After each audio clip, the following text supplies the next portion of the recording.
Saludos a todos detrás de la cámara y bienvenidos otra vez a este rinconcito donde usted y yo hablamos de todo un poco y de cualquier cosa. Comencemos en el día de hoy hablando un poco del Esequibo. Un reportaje indica que las imágenes satelitales tomadas de una zona del Esequibo muestran que aunque el gobierno de Caracas dijo que buscaría una vía diplomática para tratar de resolver la disputa territorial sobre esta zona de Guyana, que aparentemente es rica en petróleo, estas imágenes satelitales obtenidas durante el mes de enero mostraron evidencias que indican que se está llevando a cabo una expansión de las operaciones de la base militar en la isla de Anacoco, de Venezuela, que queda en el río Cuyuni, que es la frontera entre Guyana y Venezuela. Las imágenes muestran que se ha removido la vegetación en varios lugares, donde aparecen nuevas infraestructuras y varios vehículos militares blindados en ese lugar. En las carreteras de acceso a esta base militar, no solo se pueden ver vehículos blindados, sino también material de construcción, como evidencia de que se está llevando a cabo trabajos de expansión en esta base, y por ende cabe la posibilidad de que Venezuela se esté preparando para una acción militar en la zona del Esequibo. En los países bálticos, aunque Putin en su entrevista alegó que no tiene ambiciones de conquista, los ministros de la defensa de Latvia, Lituania y Estonia están preparando su frontera de 210 millas con Rusia para un posible enfrentamiento bélico con el ejército ruso, donde se está planificando la construcción de por lo menos 600 búnkers para estar preparados si se desata una agresión por parte de Rusia. Y ya que tocamos este tema de los preparativos de estas tres naciones que pertenecen a la OTAN, donde aquí hemos mencionado que oficiales de Rusia amenazaron directamente a estos tres países de estar en la lista de las próximas conquistas de Rusia, o debo decir, de los próximos territorios rusos a ser recuperados. Hablemos un poco del tema de la entrevista de Putin con el controversial periodista fiel a Donald Trump llamado Tucker Carlson. Como ustedes saben, la entrevista comenzó con un preámbulo de media hora donde básicamente Putin estableció como un hecho de que Ucrania era de Rusia y por ende, como les mencioné ayer, no es realmente un país. Así que se puede decir que Rusia está recobrando un territorio rebelde. Así que utilizando este mismo planteamiento de que fue de Rusia en el pasado, ese mismo planteamiento, mirando el pasado, lo pueden utilizar muchos países que en el pasado era mucho más grande, como por ejemplo Turquía, donde sus califatos más grandes eran dueños de tierras en Ucrania, y tierras como Chechenia, donde la religión principal es el Islam. Es ese mismo argumento el que utiliza China para invadir todo el mar meridional, porque reclaman que si fue de ellos hace siglos atrás, es de ellos en el presente. Y si viajamos al pasado, mucho más al pasado, podríamos decir de que parte de Ucrania y Crimea le pertenece a Irán, porque eran parte del imperio persa.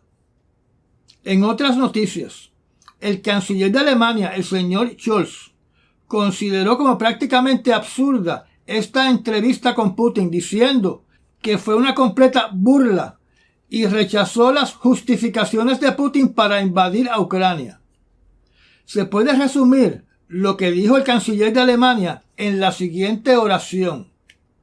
El presidente ruso se burló de lo que realmente está haciendo Rusia en Ucrania y dio una explicación absurda sobre las causas de esta guerra.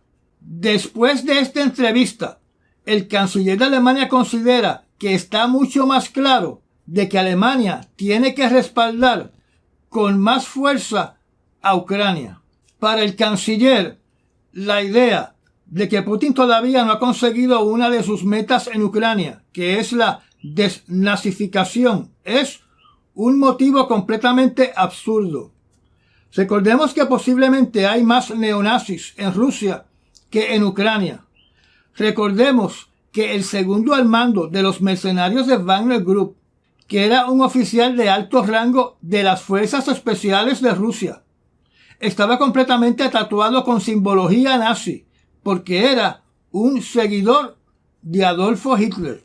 Y esa persona ha sido retratada a pocos pies del presidente Putin.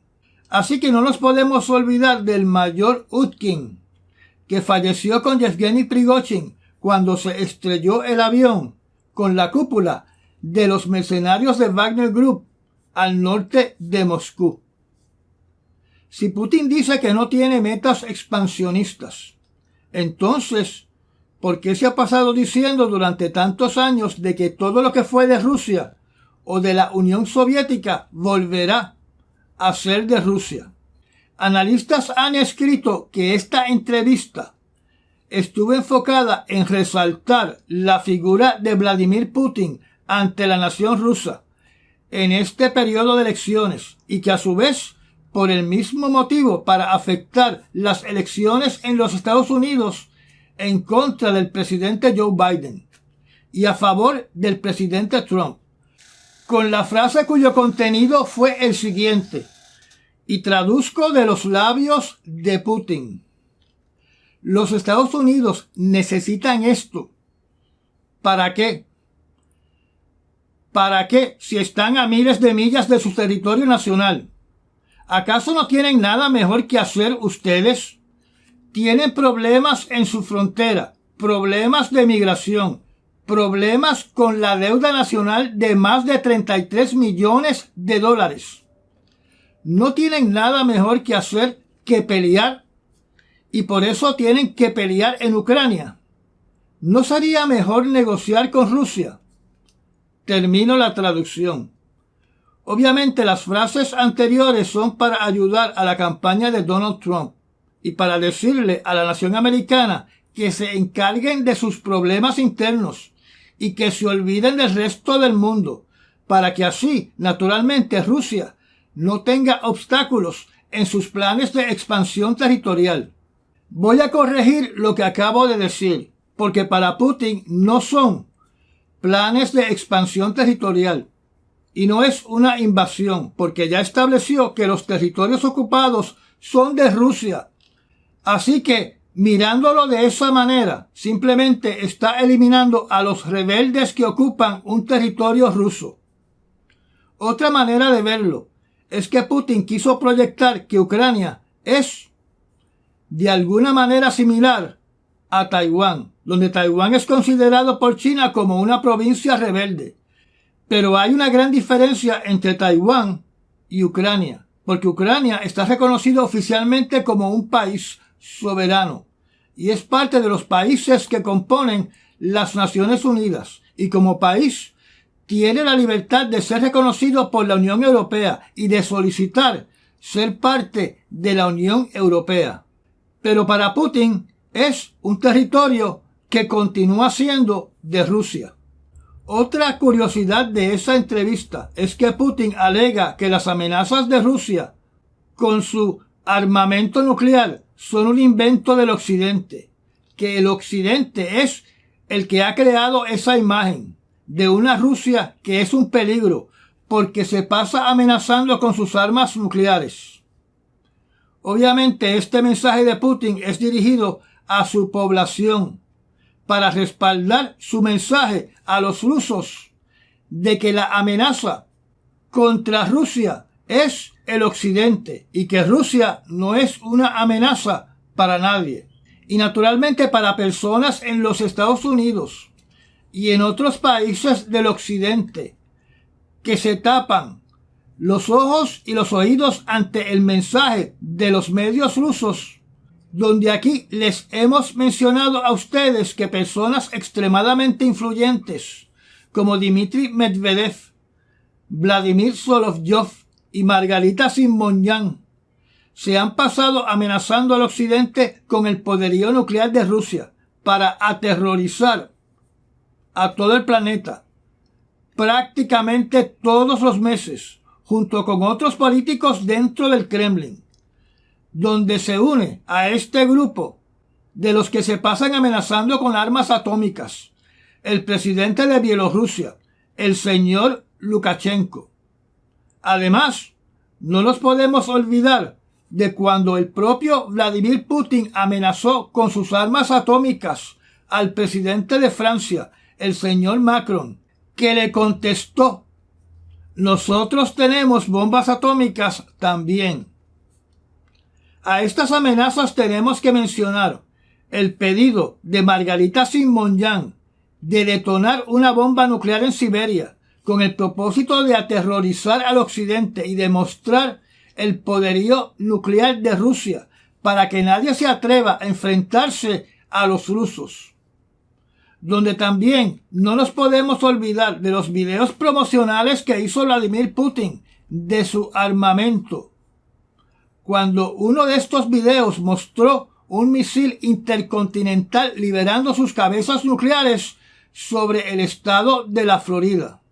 Así que es obvio, número uno, que esta entrevista fue para favorecer la imagen de Putin y para favorecer la campaña eleccionaria de Donald Trump.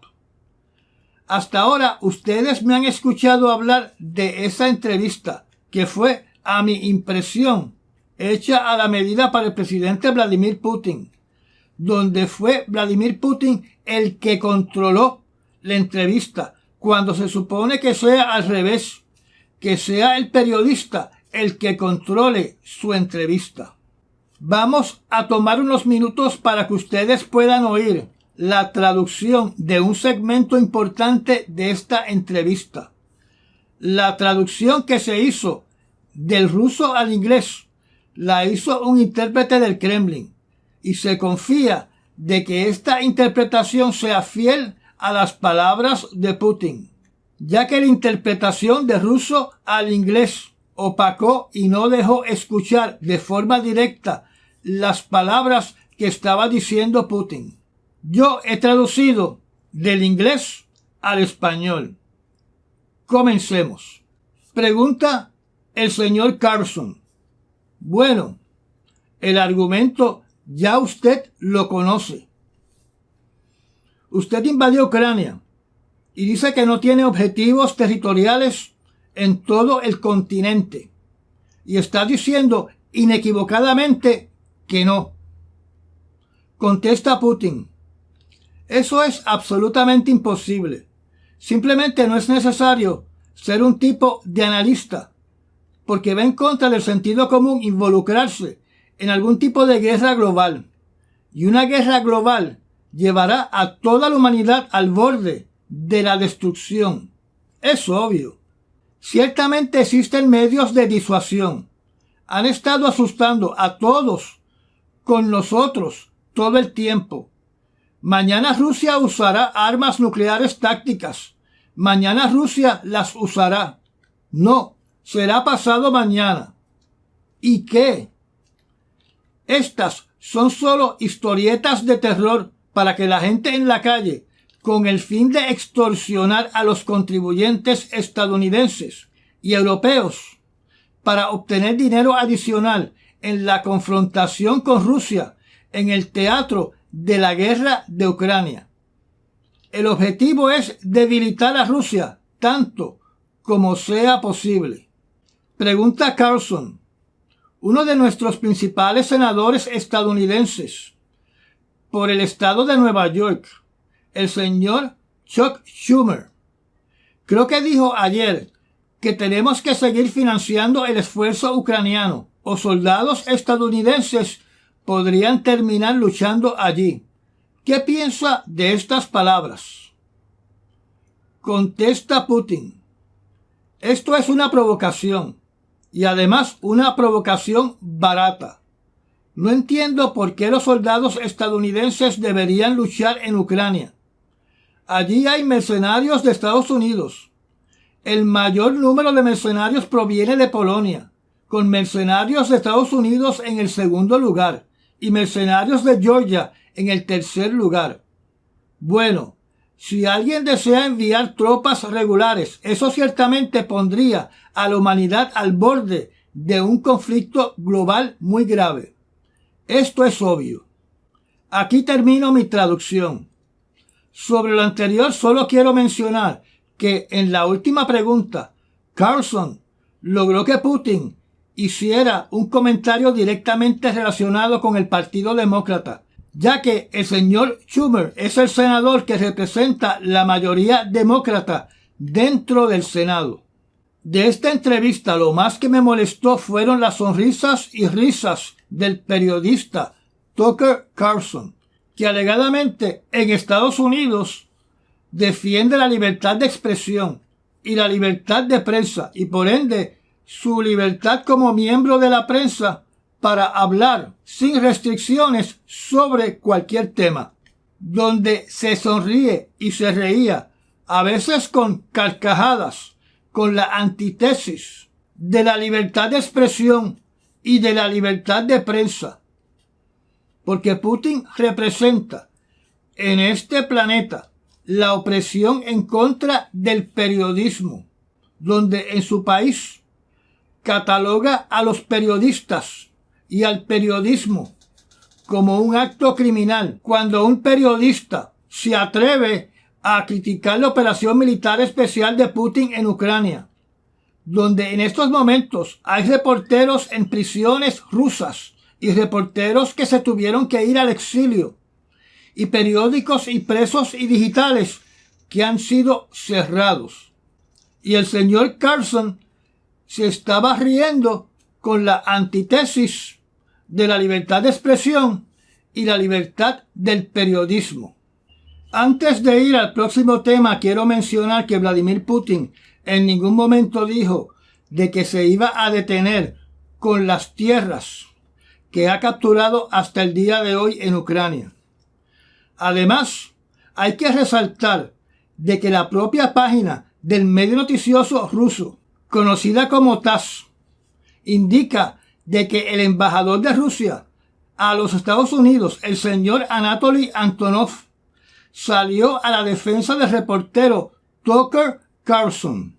Además, el expresidente Trump, en una reunión haciendo campaña, dijo que estaría impulsando a Rusia a que hiciera lo que le dé la gana con cualquier país miembro de la OTAN que esté atrasado en sus pagos.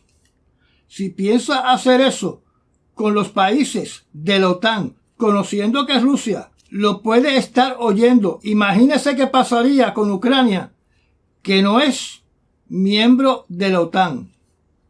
Recordemos lo que les indiqué a ustedes ayer, que cuando ocurrió el incidente del 9/11, Estados Unidos inmediatamente puso en efecto el artículo 5 del Acuerdo de Defensa Compartida de la OTAN. Hablemos sobre Ucrania, donde nos vamos a limitar a decir de que el nuevo comandante de las Fuerzas Armadas de Ucrania, el señor Sirski, se ha limitado a decir que sus objetivos a corto plazo es mejorar el sistema establecido de rotación de soldados en el frente de batalla y de implantar nueva tecnología en esta guerra contra Rusia. También mencionó palabras dirigidas a renovar las Fuerzas Armadas de Ucrania y de establecer una nueva estrategia. Y por último, hay una sospecha de que Vladimir Putin quiere tener el control completo, absoluto, de la ciudad de Kharkov antes de las elecciones que se celebran en Rusia en marzo de este año. Contra esta ciudad, antes de finalizar el día sábado 10 de febrero, se realizó un ataque ruso utilizando 10 drones, de los cuales 8 pudieron ser derribados, y 2 de ellos dieron en el blanco, quitándole la vida a por lo menos 4 personas y a 3 niños. Ahora nos vamos a mover a otra parte del planeta. En el día viernes 9 de febrero, ese día terminó con una noticia extremadamente preocupante con respecto a la guerra en la Franja de Gaza, donde el día anterior Los Estados Unidos había criticado a Israel de estarse excediendo en su operación militar en la Franja de Gaza, donde el primer ministro Benjamín Netanyahu le ordenó a su ejército que preparara un plan para desalojar a la población de la ciudad de Rafah antes que comiencen las operaciones militares para invadir esa ciudad, donde habitan 1,5 millones de palestinos. Para que puedan hacer una comparación, en el año 2022 la población de Rafah era de 268,000 habitantes, que significa que su población durante esta operación militar por parte de Israel se ha incrementado por un factor de 559%. Así que se cae de la mata que debido a esta alza de población, en los últimos 4 meses, la infraestructura de la ciudad debe haber colapsado. Se dice que ya hay palestinos en la ciudad de Rafah temerosos porque están en conocimiento de que van a ser desalojados a un lugar desconocido. Y están temerosos con toda la razón del mundo, porque durante el día sábado 10 de febrero se informó de que Israel condujo ataques en la ciudad de Rafah, causando la muerte de por lo menos 44 palestinos, donde se indica que hubieron más de una docena de niños muertos. Las autoridades de Palestina indicaron de que ya se había sobrepasado la cifra de 28,000 víctimas en la operación militar de Israel en la Franja de Gaza, donde también se anunció que de ser cierto sería otro bochorno para las Naciones Unidas, de que el grupo armado Hamas tenía túneles que utilizaba como centros de comando y almacenes debajo del edificio central de las Naciones Unidas en la ciudad de Gaza.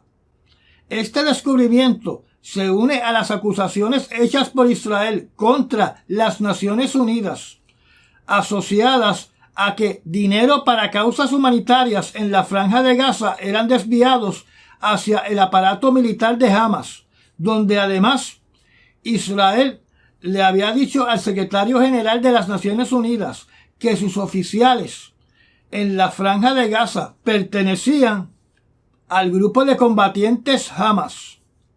Este descubrimiento está documentado con fotografías y videos de los túneles debajo del edificio central de las Naciones Unidas en la Franja de Gaza. Este hallazgo naturalmente va a afectar la petición del secretario general de las Naciones Unidas, donde está solicitando $4,1 billones en ayudas para los civiles que son víctimas de la guerra que ya lleva 10 meses en Sudán, donde UNICEF ha dicho que hay por lo menos 700,000 niños que están sufriendo de hambruna y que decenas podrían morir. Y digo esto porque las naciones que donan este dinero a las Naciones Unidas se deben estar preguntando si verdaderamente ese dinero llega para las causas a las cuales están destinadas, o si son desviadas para el beneficio de los políticos y de los generales de Sudán. Ahora vamos a movernos a otro punto de conflicto. En el Mar Rojo, hasta este momento, la semana terminó con 2 ataques adicionales por parte de los hutíes, donde lanzaron 3 misiles antibuques contra el barco mercante británico de nombre Morning Tide, de bandera de Barbados, que se quedaron cortos de su blanco cayendo al mar. También lanzaron misiles contra el barco mercante llamado Star Nasia, con bandera de las Islas Marshalls, pero propiedad de una empresa griega. Los misiles lanzados contra este barco mercante fueron derribados por un destructor de los Estados Unidos. Referente a la seguridad de navegación a través del Mar Rojo, donde transitan barcos de China que transportan su mercancía hacia países europeos. El viceministro de Asuntos Exteriores de China se reunió con el representante de Asuntos Exteriores de Irán para solicitar que trabajen para preservar la seguridad de las vías de barcos mercantes a través del Golfo de Adén y del Mar Rojo, y que se preserven las leyes que protegen la navegación mercante por esa zona del mundo. En otras palabras, China le está solicitando a Irán que ejerza presión para que los hutíes dejen de estar atacando barcos mercantes. Irán se zapateó de la solicitud de China diciendo que primero se tienen que realizar todas las condiciones que se necesitan para estabilizar el tránsito de barcos mercantes. Y naturalmente la estabilización será solo posible cuando terminen las hostilidades de la Franja de Gaza. Esto yo lo interpreto como que Irán le dijo a China que en vez de estar hablando con ellos para que pongan presión contra los hutíes, que China lo que tiene que hacer es poner presión contra Israel para que cese la guerra en la Franja de Gaza. Otra manera de verlo es que Irán le solicitó a China que primero ellos tienen que respaldar a Irán y a los hutíes. Con respecto al Canal de Panamá, que también debe ser de gran preocupación para todos nosotros, se informó de que los niveles del lago Gato se han mantenido estables y por ende, por ahora, el tráfico no va a disminuir. Pero se informa de que se está incrementando el tráfico de barcos mercantes por la ruta del Ártico, o sea, por la costa norte de Rusia y de Canadá. Terminemos la charla de hoy, que tal vez se concentró demasiado en la entrevista de Vladimir Putin, hablando de uno de los dirigentes más imprudentes del planeta en estos momentos, el señor Kim Jong-un. Sobre Corea del Norte se informa que peritos de las Naciones Unidas están investigando actos criminales efectuados mediante hackeos provenientes de Corea del Norte entre los años 2017 y hasta el año 2023, donde estos hackeos hechos por Corea del Norte robaron aproximadamente $3,000 millones, donde se alega que este dinero lo invirtió Corea del Norte para su desarrollo de armas de destrucción masiva. O sea, que Kim Jong-un quiere el dinero que usted tiene en su cuenta bancaria, quiere el dinero que usted tiene disponible en su línea de crédito, quiere el dinero que usted tiene en cuentas de retiro y quiere el dinero que usted tiene en criptomonedas. Si esto es así, tiene el título del criminal más destacado de todo el planeta y protege su actividad criminal con el mejor de los guardaespaldas, que es su arsenal nuclear.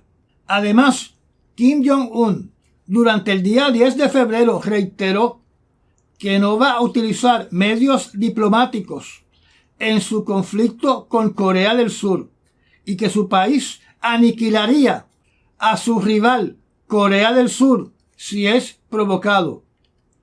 La traducción que han hecho de sus palabras es la siguiente, y cito: garantizar la legalidad de atacar y destruir a Corea del Sur cuando sea provocado. Cierro la cita. La pregunta que nos tenemos que hacer es ¿cuál es la definición de provocado en el diccionario de Kim Jong-un? Recordemos que hace pocas semanas atrás les indiqué que Kim Jong-un le ordenó a su parlamento que modificara la constitución del país para que se estableciera, número 1, que Corea del Sur es el enemigo oficial de Corea del Norte y número 2, que se prohíbe cualquier tipo de acuerdo de paz entre los dos países. Y estas fueron las noticias escogidas para las últimas 48 horas. Recuerde recomendar este canal y de compartir estos videos. Hágase miembro del canal y apriete la campanita para enterarse de cuando publico un nuevo video.